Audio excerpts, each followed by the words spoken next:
मैं एक अपने आप को सच्चा हिंदुस्तानी मानता हूँ, क्योंकि अभी आपको पता चल जाएगा। मेरे पिताजी जो हैं वो केरला से हैं। मेरी मॉम जो है वो बेंगलोर से है। मेरी पैदाइश ही बेंगलोर में हुई थी और मैं पला बड़ा गुजरात में हूँ और बॉम्बे में काम कर रहा हूँ। सो आप समझ सकते हैं इतनी सारी मिक्सचर जो है वो। लेकिन मैं अपने आप को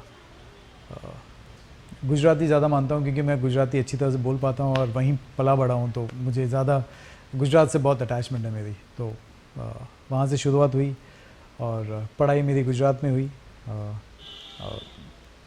जो मेरा डांस के प्रति जो मेरा जो इतना इंटरेस्ट है वो स्कूल के दौरान हुआ था। जब मैं छोटा था तब जब मैं थर्ड स्टैंडर्ड में था तो मैंने एक कव्वाली की थी। एनुअल डे जो होता है स्कूलों में, तो वहाँ पे मैंने एक कव्वाली की थी जो बहुत लोगों को पसंद आई थी और मेरे टीचर्स ने कहा था कि बहुत मैं ये सब एक्टिविटी में बहुत ज़्यादा इंटरेस्ट लेता हूँ। तो वहाँ से शायद मेरा जो जर्म था वो वहाँ से पैदा हुआ था। उसके बाद मैंने डांसिंग पे इतना ज़्यादा ध्यान नहीं दिया था। लेकिन धीरे धीरे जैसे जैसे एनुअल फंक्शन बढ़ते गए, मेरी उम्र बढ़ती गई, मैंने अपने आप को देखा कि मैं ये जो डांस और सिंगिंग और इन सब में ज़्यादा इंटरेस्ट लेता हूँ और बस फिर चलता गया। मैं हमेशा चुप रहने वालों में से था और बहुत कम बात करता हूँ। अभी भी बहुत कम करता हूँ। रियलिटी शो में थोड़ा ज़्यादा कर लेता हूँ, बट वैसे भी बहुत कम बात करता हूँ और मुझे ज़्यादा सुनना ज़्यादा पसंद है। लेकिन जब भी ऐसे फंक्शंस होते हैं या होता है तो वो वहाँ पे मैं जिस तरीके से खुल जाता हूँ वो अलग तरीके से होता है। सो डेली लाइफ में बहुत शांत रहता हूँ, लेकिन जब भी मैं स्टेज पे रहता हूँ या कैमरे के सामने रहता हूँ तो मैं काफ़ी खुल जाता हूँ। तो ऐसे ही रहा हूँ। स्टूडेंट वाइज मैं इतना अच्छा पढ़ाई में नहीं था जितना अच्छा इन सब चीज़ों में हूँ। चुप रहता था और अपने काम से काम रखता था। बहुत ही स्ट्रिक्ट फैमिली थी मेरी, क्योंकि मेरे डैडी एयरफोर्स में थे और बहुत ही डिफेंस के बैकग्राउंड से हूँ मैं। सारे डिफेंस के लोग बहुत ही स्ट्रिक्ट होते हैं अपने बच्चों के साथ या अपनी लाइफ के साथ एक्चुअली, क्योंकि वो बहुत ही नियम का पालन करना वो सब उनके लिए बहुत ही पैदाइशी होता है उनके अंदर। तो मैं भी उसी फैमिली से था और मेरे डैड बहुत ही स्ट्रिक्ट थे। वो नहीं चाहते थे कि मैं कुछ और करूं। वो चाहते थे या तो मैं एयरफोर्स में रहूं या आर्मी में रहूं या नेवी में रहूं। तो किसी भी इन तीनों में मैं मेरी आगे जाके करियर में मैं इन तीनों में कुछ करूं।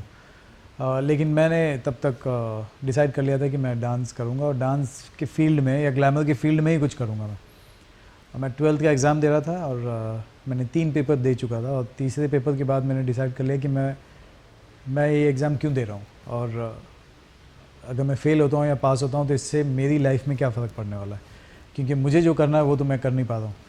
तो मैं अपने पेरेंट्स के पास गया और मैंने सबसे पहले मम्मी को पटाया। मम्मी को मैंने कहा कि मैं और पेपर नहीं देना चाहता हूँ, मुझे डांस की फील्ड में कुछ करना है। तो मम्मी को पटाना आसान होता है, सभी जानते हैं। तो मम्मी को मैंने पटा लिया और मम्मी के थ्रू मैंने डैडी को पटा लिया और कहा कि मुझे सिर्फ 3 महीने का टाइम दीजिए, मैं बॉम्बे जाना चाहता हूँ और 3 महीने में अगर मैं कुछ नहीं कर पाया तो मैं वापस आ जाऊँगा और जो आप बोलेंगे वो करूँगा। सो वो 3 महीने का जो मोहलत मुझे मिली थी मेरे डैड से, वो ही मेरी लाइफ का सबसे बड़ा अचीवमेंट था, एज इन कि मैंने अपने 3 महीने लिए हैं, खुद के 3 महीने खुद को प्रूव करने के लिए। तो मैं आया 3 महीना और फिर आपके सामने अभी बहुत लंबी चौड़ी लड़ाई हुई, बहुत सारी बातें हुई, बहुत सारी बातें सुननी पड़ी मुझे। मेरे साथ मुझे मेरी मम्मी को भी सुननी पड़ी, क्योंकि डैडी ने कहा कि तुम ही बिगाड़ रहे हो, मम्मी के ऊपर ब्लेम करने लगे कि तुम बिगाड़ रहे हो इसे, वो सब नहीं जाने दे रहे थे डैड। और कहीं कुछ हद तक मम्मी भी पूरी तरह से सहमत नहीं थी, क्योंकि बॉम्बे में कोई था ही नहीं मेरा कोई रिलेटिव कि मैं मॉम भेज दे कि हाँ चलो फलाना इसका फ्रेंड है या कोई रिलेटिव है जो जिसके पास जा सकता है, वो रुक के कुछ काम कर सकता है, कोई नहीं था यहाँ पे। लेकिन मेरी ज़िद उनसे थोड़ी ज़्यादा थी, तो मैंने ज़िद पकड़ के रखी थी कि मैं जाऊँगा ही। और मैं कभी लड़ के नहीं आया हूँ, मैं मना के आया हूँ उन्हें। सो जब भी कोई दूसरा, अगर मैं जो भी देख रहे हैं मुझे और ऐसा कुछ करना चाहते हैं, तो उनको यही एडवाइस दूंगा कि कभी भी लड़ के मत जाना, मना के जाना, तभी आप सक्सेसफुल रहो। मुझे याद है मुंबई पहुंचा था मैं 93, 22 जुलाई 1993, और मुंबई सेंट्रल उतरा था और मुझे दूर फ्रेंड का फ्रेंड मुझे लेने आए थे। तो वो मुझे सीधा लेके गए ग्रांट रोड, नाना चौक, चिक्कलवाड़ी जिसको कहते हैं, चौल थी। और मैं वहाँ पहुँचा और देख के, वो जो चौल देख के मेरी जो हालत ख़राब हो गई थी कि मैंने कहा कि ये बॉम्बे है। एक्चुअली असली बॉम्बे वो था जहाँ पे लोग रह रहे हैं, वहीं पे टॉयलेट्स वगैरह सब उसी एक ही जगह पे हो रही है, बच्चे नहा रहे हैं, बच्चे टॉयलेट कर रहे हैं, खाना बन रहा है, कपड़े धो रहे हैं, मतलब एक ही जगह पे सब कुछ हो रहा है। तो मेरी तो होश उड़ गए थे कि मैंने कहा कि मेरा करियर ख़त्म, अब इसके बाद शायद अगर मुझे ऐसे रहना है तो मेरे ख्याल से मुझे वापस चले जाना चाहिए।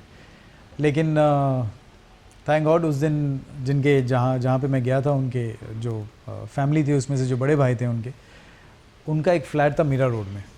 मीरा रोड तब कोई जाता ही नहीं था क्योंकि मीरा रोड सब मानते थे कि बॉम्बे के बाहर है, वो एक दूसरी दुनिया मानते थे उसको, कोई जाता ही नहीं था वहाँ पे। बट उनका एक फ़्लैट उन्होंने ख़रीदा था और उन्होंने कहा कि वो समझ गए थे कि मुझे अच्छा नहीं लग रहा वहाँ पे जिस माहौल में थे हम लोग। तो उन्होंने कहा कि आपको अगर रहना है तो मेरे पास फ़्लैट है लेकिन मीरा रोड में है, अगर आपको चाहिए तो वहाँ चले जाओ। तो मैंने कहा कि मीरा रोड कहीं पे भी हो, फ्लैट में जाना मुझे। और मैंने वो चाबी ली उनसे और बहुत ही आई थिंक आज मैं जो कुछ भी हूँ उसका आधे से ज़्यादा श्रेय उनको जाता है, वो फैमिली को, जिन लोगों ने मुझे छत दिया रहने को। तो उन्होंने मुझे 5 साल के लिए रहने दिया, उनके साथ में रहा हूँ। वो भी शिफ्ट हो गए वहाँ पे, तो 5 साल मुझे रखा। वो 5 साल के दौरान मेरी स्ट्रगल, मेरा जो कुछ भी मेरे को स्ट्रगल करना था वो सब मैंने किया। और फिर एक पॉइंट पे मुझे जब कुछ नहीं मिला मुझे ना, मुझे पता चल गया कि अब बॉम्बे में रहने के लिए अब कुछ ना कुछ कमाना ही पड़ेगा। तब मैंने डांस सिखाना शुरू किया। लोगों के घर पे जाता था मैं, क्लासेस लेता था, बच्चों को सिखाता था, स्कूल जाता था, डांस सिखाता था। तभी मैंने कुछ दोस्त बना लिए थे, मेरे 4-5 दोस्त बन गए थे, श्री, सचिन, नितिन और अमित। तो इनके साथ मैंने एक ग्रुप बनाया, सुपर ब्रैट्स। तो जब मैं सिखाता था उसके साथ साथ हम लोग भी सीखते थे, हम पांचों मिलके एक ग्रुप बना के। और हम लोग डांस कंपटीशन करते थे क्योंकि उस वक्त पैसे मिलते थे, कंपटीशन जीतते थे तो पैसे मिलते थे, तो वो पैसे हमारे काम आती थी खाने के लिए और कपड़ों के लिए। और उस वक्त हमने जीता था 94 में, हमने जीता था ऑल इंडिया डांस कंपटीशन थाने में। तो हमारा नाम हो गया था, काफ़ी डांसरों के बीच में हमारा काफ़ी नाम हो गया था। अब वहाँ से मुझे हम लोगों को कॉल आया अहमद खान के यहाँ से, क्योंकि अहमद खान को फर्स्ट फिल्म मिली थी रंगीला, जिनके लिए उनको नए डांसर्स की ज़रूरत थी। और एज़ इट इज़ हम डांसर्स में फ़ेमस हो गए थे। तो वहाँ से हमको कॉल आया और फिर अहमद ने बुलाया और वहाँ से मेरा फ़िल्मी करियर चालू हुआ। बहुत सारे अलग अलग तरीके के लोग मिले, छोटे बच्चों से लेके बूढ़ों तक को सिखाया मैंने। मेंटली चैलेंज बच्चों को भी सिखाया। और सबसे ज़्यादा खुशी मेरे को तब मिलती थी जब मैं मेंटली चैलेंज बच्चों को सिखाता था, क्योंकि उनका जो तरीका होता था, उनका बॉडी पे कंट्रोल नहीं होता था, उनका माइंड और बॉडी अलग चलते थे। तो उनको कंट्रोल में लाना एक बहुत ही मुश्किल काम होता है, और जब वो कंट्रोल में आ जाते हैं तब उससे बड़ी खुशी आपको नहीं मिलती है। तो ऐसे ही महाकाली में एक जगह है जहाँ पे धर्मशाला है, जहाँ पे काफ़ी सारे बच्चे आते थे ऐसे मेंटली चैलेंज, तो उनको मैं सिखाया करता था। और बहुत ही सुकून मिलता था जब मैं मार भी खाता था उनसे, क्योंकि उनके प्यार करने का तरीका कुछ अलग होता है, क्योंकि उनको पता नहीं होता कि उनका हाथ कितना ज़ोर से चलता है। तो वो गाल छूने आते थे, लेकिन वो छूने की जगह मुझे थप्पड़ मार देते थे। बट उनका बहुत ही अलग तरीके का प्यार होता है। तो मुझे बहुत अच्छा लगता था उनको सिखाना। सो इस तरीके के कई लोग मैंने सिखाए, बहुत सारे लोगों को सिखाया। एक्चुअली बहुत ही एक्साइटेड था कि शूटिंग, बचपन से सिर्फ फिल्में देखते थे और कभी पता नहीं था कि फिल्में बनती कैसी है। तो बहुत ही एक्साइटमेंट में सब कुछ देखना कि कैमरा, लाइटमैन और डायरेक्टर और कोरियोग्राफर और इतने सारे लोग एक फिल्म बनाने के लिए वो चलता रहता। तो बहुत ही एक्साइटमेंट थी। और इसी एक्साइटमेंट की वजह से क्या होता था कि मैं देखते देखते लोगों के बीच में पहुंच जाता था, और मैंने जो कपड़े पहने थे, रंगीला में टपोरी कपड़े पहनाए गए थे। अब वहाँ पे शूटिंग देखने के लिए करीब हज़ारों लोग आते थे, हज़ारों लोग खड़े थे। तो शूटिंग देखते देखते मैं जो पुलिस प्रोटेक्शन थी वो उनको पता नहीं चला कि मैं ये शूटिंग के लिए आया हूँ या शूटिंग देखने आया हूँ। तो उस वक्त मुझे भी एक पुलिस वाले ने डंडा मार के बाहर निकाल दिया था कि मेरी शक्ल से लगा था कि शूटिंग देखने आया है, बोलते चलो वहाँ पे। तो मैंने कहा कि नहीं नहीं, मैं डांसर हूँ, मैं शूटिंग देखने आया। तो वो यकीन ही नहीं कर रहे थे कि मैं शूटिंग देखने आया। तो थैंक गॉड मेरे जो दूसरे साथी थे डांसर्स, उन लोगों ने मुझे बाहर से निकाल दिया। मेरा स्क्रीन में, इंडस्ट्री में नाम जो एग्जैक्टली जैसे वो जो होता ना, एक क्लोज़अप आपका लाइफ चेंज कर देता, वो राम गोपाल वर्मा ने दिया मुझे। क्योंकि उन्होंने देखा मुझे और मेरी शक्ल उनको बहुत पसंद है। उनको वैसे भी अजीब व गरीब शक्लें बहुत पसंद आती हैं। तो उनकी फिल्मों में देखते हैं होंगे आप कि जब भी कोई अतरंग सा फेस होता है वो उनको बहुत पसंद करते हैं, उनको क्लोज़अप देते हैं। उस वक्त मैं बहुत ही पतला था, बहुत ही पतला सुखड़ा, और एक्चुअली लग रहा था कि कोई बिल्डिंग में काम करने वाला होता है, वैसा दिखता था। तो उनको मेरी शक्ल बहुत पसंद आई, उन्होंने मुझे पहला क्लोज़अप दिया। और उस क्लोज़अप ने मेरी एक्चुअली बहुत सारी मुश्किलें एक साथ ख़त्म कर दी। क्योंकि जब घर पे मालूम पड़ा कि मैं इधर इंडस्ट्री में आ गया हूँ, तो सब लोगों ने कहा था कि इसका कुछ नहीं होने वाला है, ना अच्छा दिखता है, ना कुछ, ना पर्सनालिटी है, ना कलर है, ना कुछ है, इसका कुछ नहीं होगा। तो उन सब के मुंह बंद हो गए, क्योंकि मेरा एक क्लोज़अप आ गया था थिएटर में। जब थिएटर देखने गए वो लोग, और अंकल आंटी जो मम्मी डैडी को परेशान करते थे, उनके भी मुंह बंद हो गए, और सबके मुंह बंद हो गया। और एज अ डांसर्स में मेरा एक अलग स्टैंड हो गया, और डांसर्स में मेरा एक अलग पहचान हो गई थी कि मुझे फ्रंट लाइन में रखा गया था पहली फिल्म में। तो फ्रंट लाइन में डांस करना उस वक्त बहुत बड़ी बात होती है। पहला शॉट जो था, आप जब फिल्म देखेंगे तो पहला जो शॉट ओपन होता है रंगीला, उसमें एक शॉट है जहाँ दो लड़के बैठे हुए हैं, बीड़ी पी रहे हैं, और उर्मिला का बैक है, वो कुछ देख रही हैं किसी चीज़। वो मुझे पहला शॉट दिया गया था। तो मोर देन इसके इसलिए कि उर्मिला है वहाँ पे, उस वजह से मैं ज़्यादा एक्साइटेड नहीं था। मेरा टेंशन ज़्यादा ये था कि मैं कैमरे में हूँ कि नहीं, मैं फ्रेम में हूँ कि नहीं, कैसा दिख रहा हूँ मैं, और क्या चल रहा है, ये शॉट कहाँ लगेगा, कैसे लगेगा। सो मेरे दिमाग में वो सब चल रहा था, थिएटर में आएगा कि नहीं आएगा। क्योंकि बहुत सारे मैंने ऐसे कहानी सुनी थी कि शूटिंग तो हो जाती है लेकिन एंड में पिक्चर में रहता ही नहीं है। तो वो सारी चीज़ें चल रही थी, और मैंने भगवान से प्रे कर रहा था कि बस मैं दिख जाऊँ किसी भी तरीके से, इस गाने में मैं दिख जाऊँ, थिएटर में दिख जाऊँ, बस बाकी मैं संभाल लूँगा। सो वो सारी बातें चल रही थी, और कैमरा रोल, एक्शन, साउंड, और इतनी सारी चीज़ें। तो एक अलग ही दुनिया है एक्चुअली ये। और ऑलवेज़ मैंने ड्रीम किया था कि एक ऐसी दुनिया में जाऊँ जहाँ पे मैं अपने आप को पहचान सकूँ, और वैसी दुनिया मिल गई थी मुझे। तो मैं तो अब सातवें आसमान में था उस वक्त। उसके बाद मुझे काफ़ी ऑफर्स आए एज ए डांसर। मैंने सिर्फ एक ही ग्रुप को ज्वाइन करके रखा था, वो था अहमद खान के ग्रुप, और मैंने उनको छोड़ा नहीं। और मैंने कहा कि मैं आपके साथ ही काम करूँगा, मैं कहीं और जाऊँगा नहीं। तो अहमद खान आफ्टर रंगीला बहुत ही पॉपुलर हो गए थे, और वो one of the best technician हैं। और जब उनका रंगीला हिट हुआ, उनको फिल्म फेयर अवार्ड मिला, और बहुत खुश हुए थे हम लोग, क्योंकि हम जिस गाने में डांस कर रहे थे उसको फिल्म फेयर अवार्ड मिला, और अहमद खान हमारे बॉस को अवार्ड मिला। तो हम लोग बहुत खुश थे। उसके बाद बहुत ज़्यादा काम आने लगा, और हम लोग हर गाने में करने लगे। 3 गाने बाद अहमद ने मुझे असिस्टेंट बना दिया, और असिस्टेंट बहुत बड़ी बात होती है। आपने सिर्फ 3 फिल्में की हैं, 3 गाने किए हैं, उसके बाद डायरेक्टली आपको असिस्टेंट बना दिया जाता। तो आई वाज़ वेरी हैप्पी। और फिर मैंने असिस्ट किया, उनको असिस्ट करा, काफ़ी सारे गाने, काफ़ी कुछ सीखा उनसे मैं। टेक्निकलिटी जो भी थी वो मैंने अहमद खान से सीखी है। और बहुत कुछ काम कैसे करते हैं, एक्टर्स को कैसे संभालते हैं, उनको कैसे डांस सिखाया जाता है, कैमरा टेक्निक्स क्या होती हैं, वो सारी उनसे सीखी। और उसके बाद मुझे मेरा पहला असाइनमेंट मिला था एज अ कोरियोग्राफर।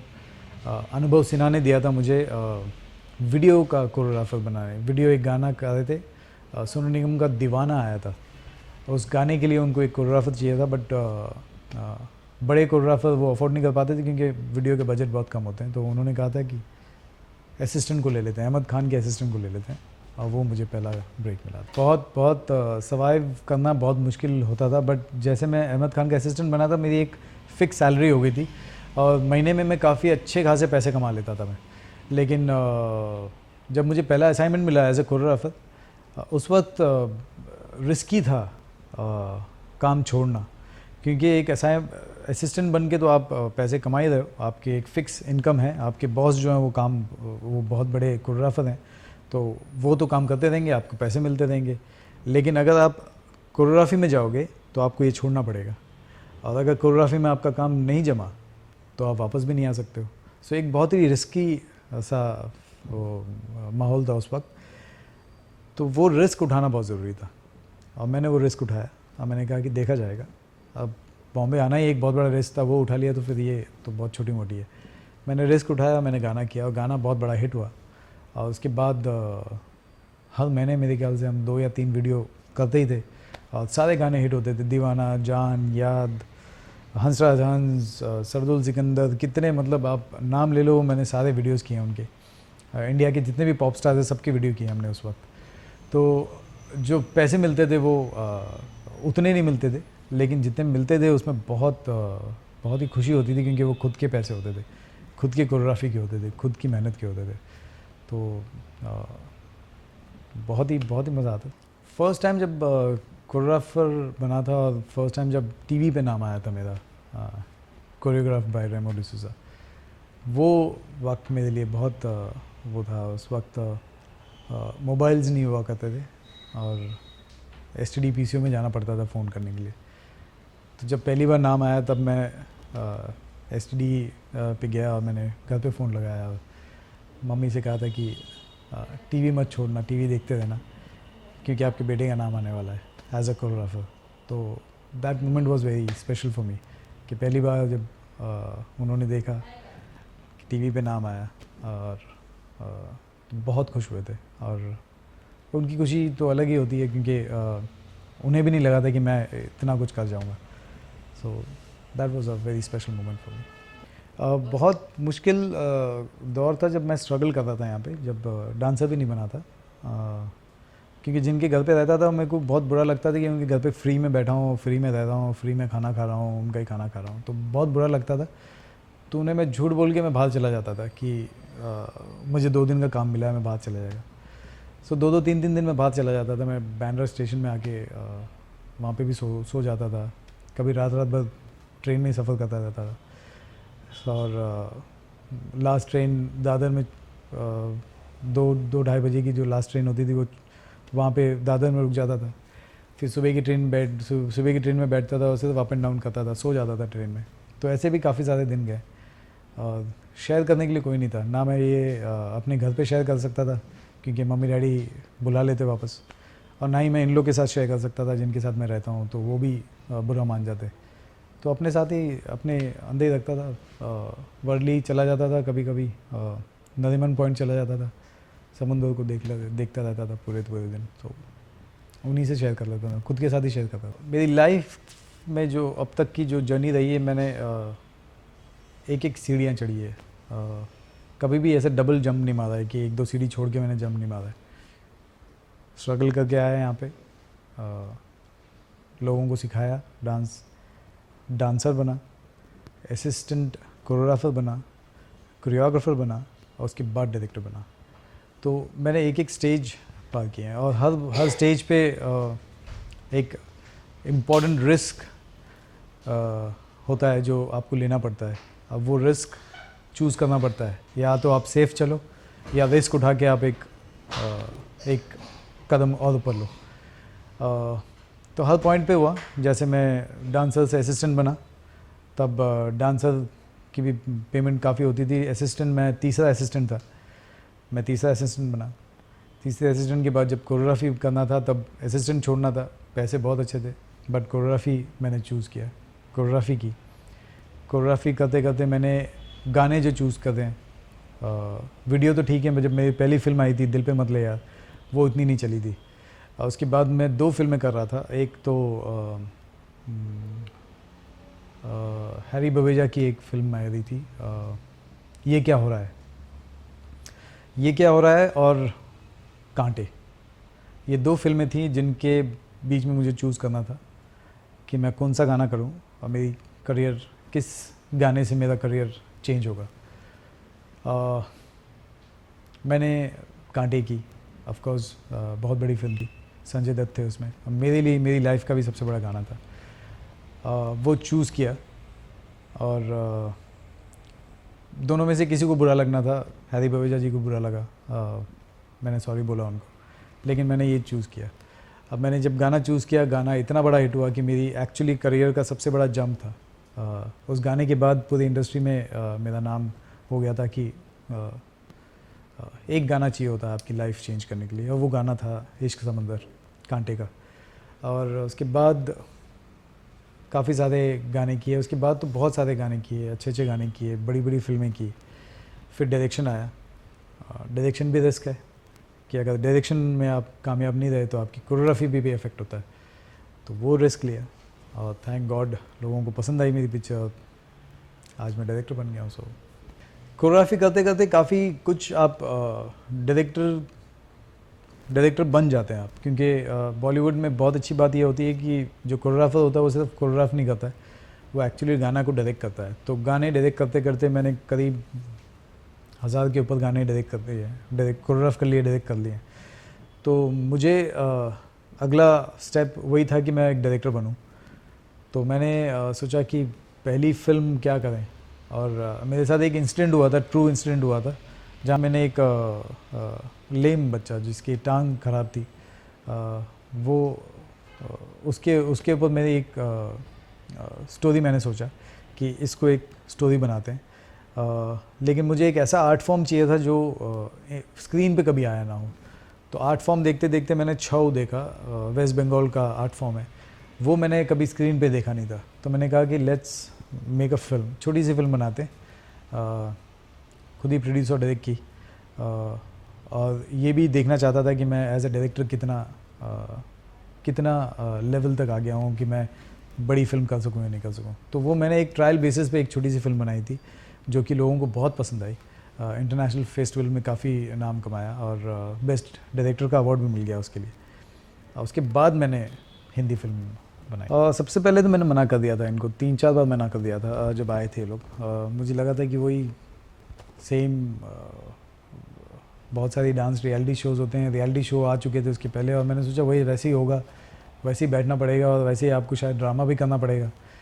तो मैंने उसके लिए जब पहली बार आए थे तो मना कर दिया, दूसरी बार मना किया, तीसरी बार मना किया, चौथी बार काफ़ी जो वहाँ के मेन थे इंद्रो, वो आए UTV के इंद्रो, उन्होंने मेरे को कन्विंस किया कि ये show is not like any other show, this will be very reality है तो एकदम रियल रहेगा और इसमें जो आपको चाहिए वही से वैसे चलेगा। सो मुझे थोड़ा कॉन्सेप्ट अच्छा लगा कि you don't have to do drama to create reality, ये रियलिटी एग्जैक्टली जो रियल होगा वैसे ही होगा और नए टैलेंट को चांसेस मिलेंगे। तो वो मुझे बहुत अच्छा लगा था कि मेरे टाइम पे ऐसा कोई प्लेटफॉर्म था नहीं कि मैं जाके वहाँ पे डांस दिखाऊं और सब लोगों के सामने आ जाऊँ टीवी पे। तो अब ये एक ऐसा प्लेटफॉर्म था जहाँ पे कॉमन बच्चे जो गांव के, गली के, मोहल्ले के बच्चे इस मंच पे जिनके पास टैलेंट है वो इसमें आके टैलेंट दिखा सकें। तो मैंने हाँ कर दिया, चौथे टाइम मैंने हाँ किया एंड देन शो स्टार्ट हुआ। और एक्चुअली जो उसका रियलिटी था, उसका जो रियल एलिमेंट्स थे वो लोगों को पसंद आया और ये जो शो था DID was one of the best. I think show ख़त्म होने के बाद एक बात मैंने रियलाइज़ की कि ये शो करके मैंने अपने नाम को एक फेस दे दिया था, क्योंकि रेमो नाम तो सब जानते थे लेकिन कोई जानता नहीं था कि शक्ल कैसी है रेमो की, कौन है, कैसा दिखता है। बट ये शो करने के बाद मैं इतना हैरान हो गया कि कहीं पे भी जाता था मैं, कहीं पे भी, मतलब कोई भी इंडिया के कोई भी कोने में, कोई भी गांव, कोई भी गली में चला जाता था, बच्चे से लेके बड़े आदमी तक को मेरा नाम और मैं क्या करता हूँ सब पता था। सो वो एक स्टारडम टाइप का स्टेटस आ गया था और लोग पीछे भागते थे ऑटोग्राफ लेने। तो मैं बड़ा हैरान हो गया था कि यार टेक्नीशियन के भी ऑटोग्राफ लेते हैं लोग आजकल। सो इस शो से ये बहुत अच्छा हुआ कि एक टेक्नीशियन जो सिर्फ कैमरे के पीछे रहता वो अब कैमरे के आगे भी आ गया और लोगों तक पहुंच गया वो। सो एक उनको भी एक इम्पोर्टेंस मिलने लगा. सो आई थिंक इस बात के लिए तो I was very happy. And जब ऑटोग्राफ साइन करने लगा तो एक अलग ही मज़ा होता है उसका. मेरे 2 बेटे हैं और मेरी वाइफ का नाम लिजेल है. मेरे बड़े बेटे का नाम ध्रुव और छोटे बेटे का नाम गैब्रियल है. और छोटी सी फैमिली है, बहुत ही स्वीट सी है, और वही मेरी दुनिया है. तो जब भी दोनों के दोनों लड़के हैं तो डेफिनेटली बहुत शैतान है. मेरे से ऑपोजिट हैं दोनों के दोनों. और मेरा जो घर है, जो जितना भी जो बना है, जितना भी सजावट है, टू घर लेने से लेके सजावट से लेके सब कुछ मेरी वाइफ ने किया है. क्योंकि मुझे पेपर वर्क बिल्कुल नहीं आता, मुझे चॉइस ऑफ कलर और ये सब बिल्कुल नहीं आता. तो वो सब वही करती हैं. बच्चों को संभालने से लेके घर संभालने तक सब काम वो करती हैं. मेरा काम सिर्फ क्रिएटिविटी है, शूटिंग करना और कोरियोग्राफी करना, डायरेक्शन करना. उसके अलावा मैं बस घर पे आता हूँ, इनके साथ टाइम बिताता हूँ, खाता हूँ और पीता हूँ. बाकी सब कुछ काम मेरी बीवी करती है. So she is the one who actually controls my life. मुझे पहला अवार्ड मिला था एज अ डायरेक्शन का, तो बहुत बहुत बड़ी बात थी. मैं जयपुर में था, मैं और मेरी वाइफ वहाँ पे थी. मुझे फ़ोन से कॉल आया कि अनुभव सिन्हा जो मेरे गॉडफादर हैं, जिन्होंने मुझे पहला गाना दिया था, वो उस वक्त दिल्ली में थे जहाँ पे अवार्ड दे रहे थे. तो उन्होंने फ़ोन किया, बोला कहाँ है तू? तो ऐसे मैं जयपुर शूटिंग. सो बोला कि अरे यहाँ तुझे यहाँ होना चाहिए, तेरा तुझे बेस्ट डायरेक्टर का अवार्ड मिला है. सो एक तो वो मैसेज जिस आदमी ने दिया था वही बहुत बड़ी बात थी, और जो मैसेज आया था वो एज फर्स्ट डायरेक्टर, तो मैं और मैं भाग के गया. मैंने अपनी वाइफ को न्यूज़ दिया एंड हम दोनों बेड के ऊपर कूद रहे थे, क्योंकि और तो कोई था नहीं जिनके साथ शेयर कर सकें. सो एक अलग ही मज़ा होता है जब आप कोई नया काम करते हो, नया स्टेप लेते हो और उस पे आपको अवार्ड मिलता है. तो वो एक बहुत बहुत इम्पोर्टेंट और अच्छी बात होती है. इससे ये साबित होता है कि आप लाइफ में सही जा रहे हो और आगे बढ़ने की और हिम्मत मिलती है. जब ये फ़िल्म डिसाइड किया था मैंने और जैकी ने, तब जैकी फ़िल्म की शूटिंग कर रहे थे, पहली फ़िल्म की. मुझे नहीं पता था कि उनकी वो वाली फ़िल्म इतनी अच्छी नहीं जाएगी बॉक्स ऑफिस पे. तो उसके फ़िल्म रिलीज़ के पहले हमने डिसाइड कर लिया कि हम लोग ये फ़िल्म बनाएंगे. और जब हमने डिसाइड कर लिया था, उसके बाद उनकी पहली फ़िल्म रिलीज़ हुई, जो बिल्कुल भी लोगों को पसंद नहीं आई. तो काफ़ी लोगों ने मुझे कहा कि मत कर ये फ़िल्म, यू नो जैकी की पहली फ़िल्म नहीं चली है, वो इतने नोन नहीं है, प्रोड्यूसर भी काफ़ी सालों बाद बना रहे हैं, उनका भी बैनर इतना अच्छा नहीं है, फ़िल्म का नाम तूने फालतू रखा है, कोई नहीं आएगा देखने. इंडस्ट्री के बड़े बड़े लोग और नॉर्मल पब्लिक ने, सब ने मुझे मना किया था कि मत कर ये फ़िल्म, क्योंकि तेरा करियर ख़राब हो जाएगा, क्योंकि पहली फ़िल्म कर रहा है तो, और वो भी ऐसी पिक्चर कर रहा है, पिक्चर का नाम फालतू है, ये वो. बट मैंने हिम्मत नहीं हारी, और मुझे मालूम था कि अगर सही ढंग से ये फ़िल्म बनाए तो हर इंसान कनेक्ट करेगा, क्योंकि हर इंसान फालतू से गुज़रा होता है. कहीं ना कहीं उसे या तो सुननी पड़ी होगी या उसने कहा होगा. क्योंकि मैं बहुत कनेक्ट करता था, क्योंकि मेरी लाइफ से बहुत क्लोज़ है ये फ़िल्म. और अगर मैं अपने आप को कनेक्ट कर सकता हूँ इस फिल्म में, तो मेरे जैसे, मेरे ख्याल से 80% यूथ और लोग हैं इस देश में जो मेरे जैसे हैं. तो मैंने कहा कि मैं बनाऊंगा, ऐसे ही बनाऊंगा, और इसी को जिस तरीके से मैंने सोचा उसी तरीके से बनाऊंगा. और डटे था, गाने से लेके, सिलेक्शन ऑफ सॉन्ग से लेके, इसकी स्टोरी से लेके, सब कुछ एकदम वैसे ही जैसे मैंने सोचा था. और जब फिल्म बनी और लोगों ने देखी तो पसंद आई लोगों को, और बहुत खुशी हुई जब लोग बाहर निकले और बोला कि ये फ़िल्म फालतू, टाइटल सही नहीं है, क्योंकि ये फालतू फिल्म नहीं है, ये बहुत ही अच्छी फ़िल्म है. और मुझे बहुत मज़ा आया तब कि लोगों को पसंद आई पहली फिल्म मेरी. So it gives you a very, it's a great feeling actually. जैसे कि मेरी लाइफ में मैंने कहा कि शुरू से मैं रिस्क लेते आया हूँ. घर छोड़ा, बॉम्बे आया वही सबसे बड़ा रिस्क था। उससे बड़ा रिस्क क्या ले सकते हो आप कि आप घर से बाहर आ गए हो एक ऐसे शहर में जहाँ पे कोई नहीं जानता आपको। अगर उस जगह पे आके आपने इतना बड़ा रिस्क लिया है तो फिर ये तो बहुत मामूली सी बात है।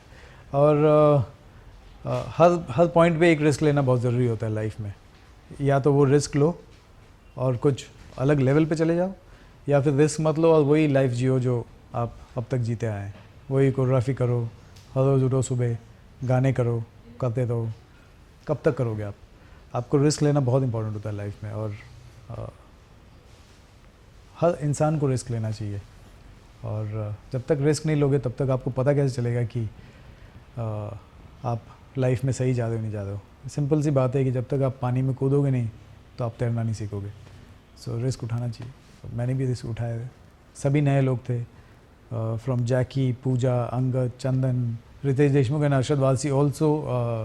कहते हैं कि उनके they are not as big a star कि आपकी फ़िल्म चला दें, लेकिन सब ने बोला कि क्यों कर रहा है। बट मुझे कॉन्फिडेंस था अपने फ़िल्म पे, अपने स्क्रिप्ट पे। स्ट्रैटेजी तो नहीं बनाई मैंने। मैं अपने आप को पहले से जब भी जिस टाइम से बॉम्बे आया हूँ, और मेरे फ्रेंड्स जो उस वक्त थे और आज भी हैं, वो एग्जैक्टली ऐसे बोलते हैं कि जब मैं पहले था बिना कुछ बने कोरियोग्राफर डायरेक्टर से पहले भी जैसे था मैं वैसे ही हूँ आज भी हूँ। मैंने इतना अपने आप को बोल के रखा था कि कितना भी आगे पहुँच जाओ या कितने भी सक्सेस पालो आप अपना नेचर नहीं चेंज कर सकते हो। नेचर कैसे चेंज हो सकता है आपका? आप अगर रेमो थे तो रेमो ही रहोगे आप सडनली एक अलग स्टेटस में चले गए, आपके पास 10 गाड़ियाँ आ गई, 10 बंगले आ गए हैं, तो आप अपना नेचर कैसे बदल सकते हो? आप रेमो ही रहोगे। सो मैंने कहा कि मैं कितना भी बड़ा हो जाऊँ या कितना भी सक्सेसफुल हो जाऊँ, मैं वहीं रहूँगा जहाँ से मैंने स्टार्ट किया था, और वैसे ही रहूँगा।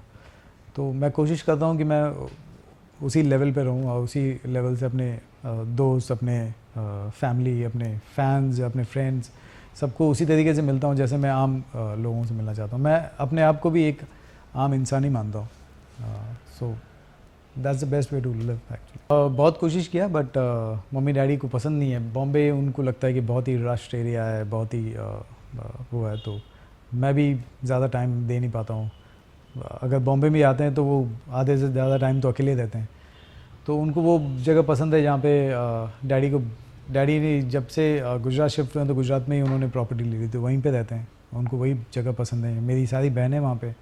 सो जब भी मुझे मौका मिलता है मैं वहाँ चला जाता हूँ, बट वो यहाँ रहना पसंद नहीं करते, उनको बॉम्बे पसंद नहीं है। बहुत सारी फिल्में आने बाकी हैं, रोमांटिक भी होंगी और म्यूज़िकल भी होगी और एक्शन वाली भी हैं। तो सारी जितनी भी किस्म के स्टोरीज़ होती हैं, 7 रंग के जो इमोशंस होते हैं, सब इमोशंस की फ़िल्में बनेंगी और सारी म्यूज़िकल बनेगी। मैंने फालतू के बाद बहुत सारी फ़िल्में की हैं, कोरियोग्राफ की हैं। बहुत सारी फिल्म आ रही हैं, धमाल आ रही है। धमाल के गाने मैंने किए हैं, बुड्ढा के गाने किए हैं, और प्यार का पंचनामा का एक गाना किया है। सो कभी नहीं, बिल्कुल नहीं छोड़ूंगा। कोरियोग्राफी को मैं अपना पहला प्यार मानता हूँ, तो पहला प्यार ना ही छोड़ा जाता है ना ही भूला जाता है। So I will never leave choreography.